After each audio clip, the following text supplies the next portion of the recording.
Like a lot of people my age, I grew up watching the X-Men. Between the animated series and the movies, they were amongst the most popular heroes. And I think those first two X-Men movies really hold up. Not as a perfect translation of the colorful comic book characters, but as action movies of their own era. The third movie, not so much. So like I did with my Star Wars sequel trilogy videos before, and every film I watch in my personal life, I'm going to try to fix it up. I really want to do this one because the movies have never really gotten the Phoenix story right, and they've done it twice now. I'm hoping to build a version that focuses more on that and cuts out all the terrible stuff that goes along with it. I really want to make a singular, well-rounded story. I'm Greg, and this is my version of X-Men: The Last Stand. Let's do this. So before I get into the rewrite itself, I just want to say I think the Phoenix story would have worked better as two movies. The first would be the X-Men dealing with a new problem, then halfway through, Jean Grey returns as the Phoenix, uniting the team and giving them the power they need to win. A fourth movie following that would be the one that would cover her descent into the Dark Phoenix. I'm not doing that in this video because at the time franchises always tried to make it to a trilogy, not really going past that. So now that we got that out of the way, let's cover my single Phoenix story, starting with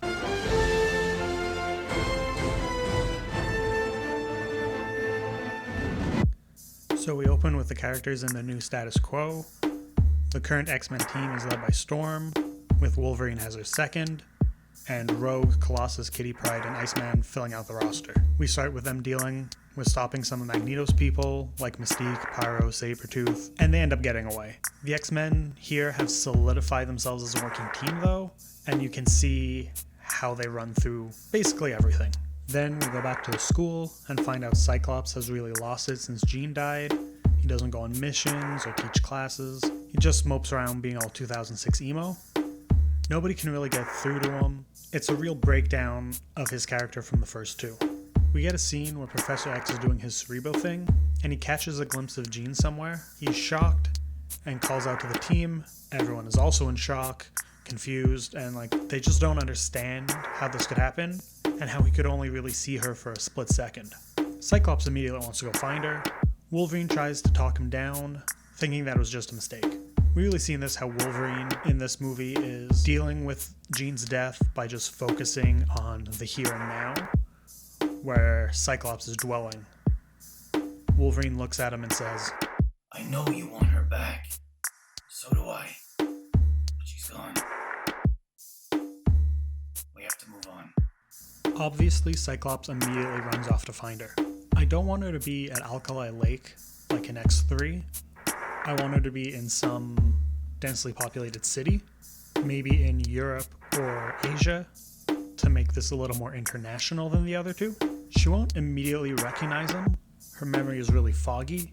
He manages to trigger something in her, and she recognizes him, but doing so also unleashes her powers. Unlike in the actual movie, this isn't something that will kill Cyclops, but it does make things go bad. Since they are in such a heavily populated area, it's going to cause a lot of damage and just wreck people. The police show up and open fire. Cyclops has to hold Jean back from using her powers to kill them all.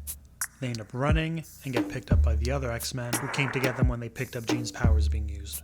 Everyone is some mix of thrilled and confused with Jean being back. Noting the huge gaps in her memory, they know that bringing her straight to Professor X has to be the next move.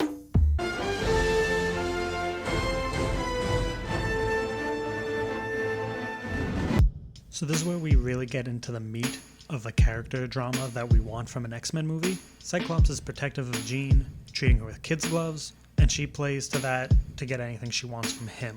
She also tries to manipulate Logan, flaunting the overt sexuality that seems to come with the Phoenix Force. But I don't want that vibe that a woman exploring her sexuality is tied to being evil, so we're going to offset that with some kind of rogue Iceman subplot. Meanwhile, Professor X is worried about what's happening to Jean. She's much more aggressive to him than before, viewing his actions as an attempt to manipulate and control her. "Jean, you need to listen to me. Don't let these powers control you." My powers aren't what's controlling me. It really puts them against each other, because if you thought Charles was surviving my rewrite, you are wrong and I'm not sorry. We're also going to have a point where the government, pushed by the display of power Jean provided, is going to greenlight the use of some new superweapon they developed to deal with the mutant threat.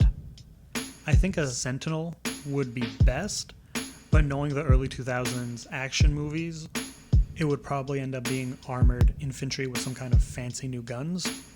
But we're going to go with Sentinels because giant robots are way more fun. This first Sentinel, and I say first because we're definitely going to have more later, gets sent to the school along with some regular soldiers, and we see how powerful it is, being unharmed by the full force of Cyclops' blasts and even a bolt of lightning. That makes it matter when Jean uses the Phoenix Force to tear it apart, also killing the soldiers while she does it. Seeing her kill all those men, Charles uses his powers to urge Rogue to knock Jean out. Knowing what Professor X is doing, Jean kills him and completely destroys the mansion. She declares that Charles has been manipulating them and it's time to rise. Cyclops follows her, and maybe Colossus, just so people can witness Jean get worse and worse. We are only halfway done, y'all. Alright, so we haven't touched on Magneto yet. We see his crew at the beginning, but that's it. We're bringing him in here, with Phoenix and her team going to them, trying to recruit them because she feels that it's time for mutants to not just take over, but to exterminate the humans. Pyro will question her, not thinking she would actually turn on Xavier. He goes to attack her, and Jean just toasts him. Magneto declares that they will join her, and they begin to make plans to attack the White House, just to really make a show out of it. Colossus will, at some point, approach Magneto, letting him know that Jean killed Xavier, questioning her as being more insane than trying to support mutants. Magneto will let him know that Charles' death will make him a martyr for all mutant kind. Back to the X-Men, they're trying to put themselves back together. Rogue tells Bobby that Professor X told her to go for Jean, but she was too scared to do it. She blames herself for his death. Bobby comforts her the best he can. The X-Men are now visited by Mystique.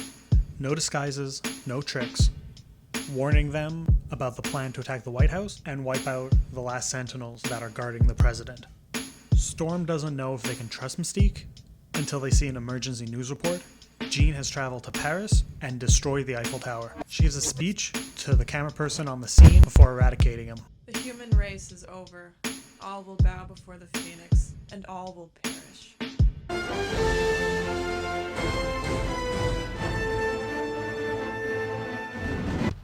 So now we have a race. The X-Men trying to get to the White House before the Phoenix.